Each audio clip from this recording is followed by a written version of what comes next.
ndeko yango azali na biso awa te azali na mosika na Canada nde na science esali ete akoloba kuna biso tokoyoka pe tokomona na bilili.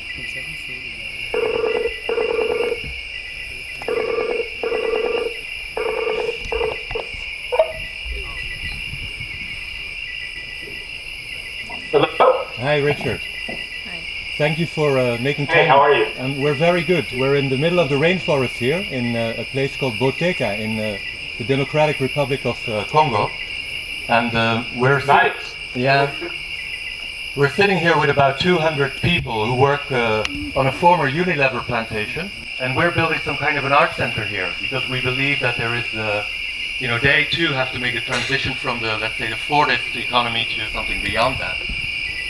Well, thank you, and I only wish that we could be with you today, because as you may know, I literally just finished and the 10th anniversary edition of Rise of the Creative Class Revisited. So it's really fresh in my mind. And wonderful. What's interesting is in that book, I began to think that when people talk about economic development, they talk about hardware, they talk about companies, they talk about technology, they talk about using tax breaks to bring a company to a city or a country. And I began to see that that wasn't the whole equation. Yeah.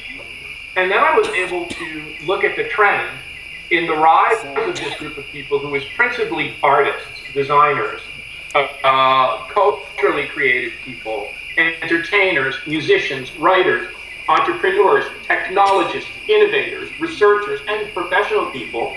And then I came up with a very simple model of what it takes to make a creative community, a creative city, a creative country. And I called it the 3 T's, technology, talent, and tolerance. And when you put the 3 T's together in a community, that was the spur to this creative model of development.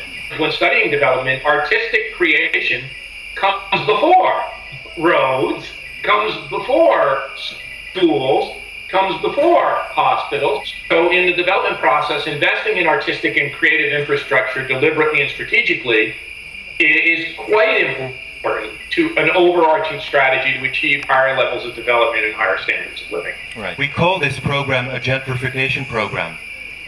We have the impression, or you know, our little new arts institution has the impression that on the one hand, much new art deals with all kinds of economical issues and wants to be very critical of them, and which is very good, obviously, because there's many things wrong in the world and it needs to be addressed. It can be addressed through art.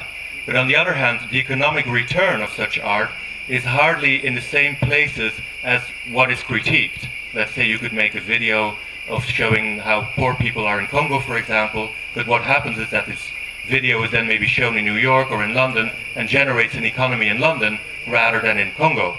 So this is something we would like to try and reverse. So we call it a reverse gentrification. That would be maybe a better way of putting it.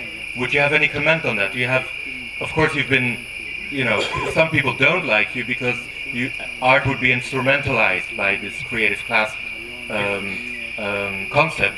We actually want to bring it further and make it really work and bring about development and happiness. It's a very interesting intellectual, conceptual, and pragmatic issue that you raised. And so I think those contradictions that you mentioned are part of the development of capitalism in the creative age. And I think it's incumbent upon us, artists and creative people, to lead in those struggles and not simply, and I'm saying this with all humility, complain. We're ready for one question here. There's a gentleman, his name is René Ngongo. René, will you come here and talk to Richard?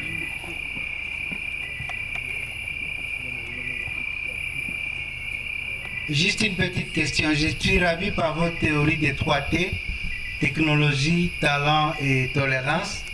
Mais je voudrais contextualiser dans le cas du Congo, où certainement il y a des talents, mais qu'on n'arrive pas à identifier. Quel conseil vous nous donnez pour mettre en œuvre les 3T, particulièrement le deuxième T, les talents en RDC? So Mr. Gongo is very impressed by your theory, especially by the 3 T's, the talent, the technology, and what was the third? Tolerance. Tolerance. And he says it's certainly all here. What would you advise us, him, and all the people try and develop their talent? And I think that would be the final question also. I would do it together. We need, in this moment of crisis, new models of development.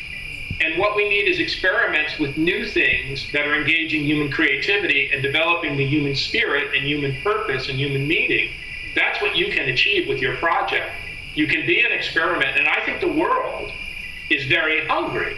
The world wants a new model that isn't driving wages down, that isn't a race to the bottom. Yeah. And in the Congo, with what you're doing, you have the opportunity to show that in a place that isn't the wealthiest place on the planet, in a place that has struggled, you can put in place a new model. Yeah. Well, thanks a lot, Richard. I think it's what we're trying to do. Of course, there's more to it, but it's really fantastic, and that you give us this advice. And I think you also, we're kind of at the end of the scheduled talk, so, and I know you have many other talks to do. So we'll kind of stop here, I believe. Thanks again. Yes. And keep us posted on how you're doing.